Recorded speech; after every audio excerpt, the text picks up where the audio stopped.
நீ அந்த 10th காவே பின்னாடி சுத்துவியே அந்த சதீஷ் தானே? ஏய் நீ தானே அந்த கவிதா மிஸ்ஸோட புடைய வலிச்சு அரிசி தானே நீ? ஹே ஞாபகம் இருக்காடா, நீ நான் 10th பாத்ரூம்ல துண்டு பிடி அடிப்புமே. எவ்வளவு படிச்சு ரேங்க்ல எடுத்துருக்கேன்டா, அதுதான் பீட் அடிச்சுதான் ஞாபகம் இருக்குதா? சரி சரி அதெல்லாம் விடு. இப்ப என்னடா வேலை செய்யற? டேய் நான் செருப்பு ஷூ பிசினஸ் பண்ணிருக்கேன்டா. டேய் நீ என்னடா வேலை பாக்குற? ஏய் நான் பெரிய பிளாஸ்டிக் பிசினஸ் பண்றேன்டா.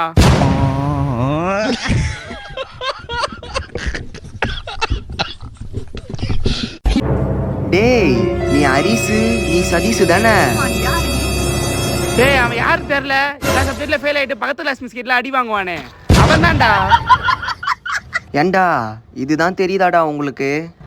சரி சரி அதெல்லாம் விடு. இப்ப என்னடா வேலை பார்த்துட்டு நான் இருக்க? எங்க போனாலும் எனக்கு வேலை கிடைக்காதுன்னு தெரியும்டா. அதனால தான் வீட்ல இருந்தே பணம் சம்பாதிக்க ஆரம்பிச்சிட்டேன். வீட்ல இருந்தாவா?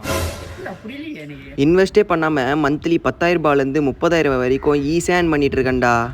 என்னடா வேலை அது? நம்மளுக்கு ஒரு நாளைக்கு 2 hour 3 hour டைம் இருந்தாலே போதும்டா, ஈஸியாக இதில் ஒர்க் பண்ண முடியும். அது மட்டும் இல்லாமல் 100% ட்ரஸ்டபிள்ரா, கவர்மெண்ட் அப்ரூவ் சர்டிஃபிகேட்டோட இருக்கு. சரி இதுல நாங்களா ஒர்க் பண்ண முடியுமா? டேய் இதில் வந்துட்டு பார்த்தோன்னா house wife student working person யார் வேணாலும் ஒர்க் பண்ணலாம்டா. அது மட்டும் இல்லாமல் நோ இன்வெஸ்ட்மெண்ட்டா. நான் எப்படி அந்த ஒர்க்ல ஜாயின் பண்றது? இவங்களோட டீடைல்ஸ் எல்லாமே நான் கேப்ஷனில் கொடுத்துருக்கேன்டா. அது மட்டும் இல்லாமல் ஃபர்ஸ்ட் கமெண்ட்ல டிஸ்ட்ரிக்ட் வைஸாக நம்பரை பின் பண்ணி வச்சிருக்கேன்டா. நீ எந்த டிஸ்ட்ரிக்கோ அந்த டிஸ்ட்ரிக்ட் நம்பர் எடுத்து அவங்களுக்கு வாட்ஸ்அப்பில் ஒரு ஆயின் மெசேஜ் பண்ணாலே போதும். உனக்கு எல்லா டீடைல்ஸுமே அவங்க ஷேர் பண்ணுவாங்கடா. உடனே போய் ஜாயின் பண்ணிக்கோ.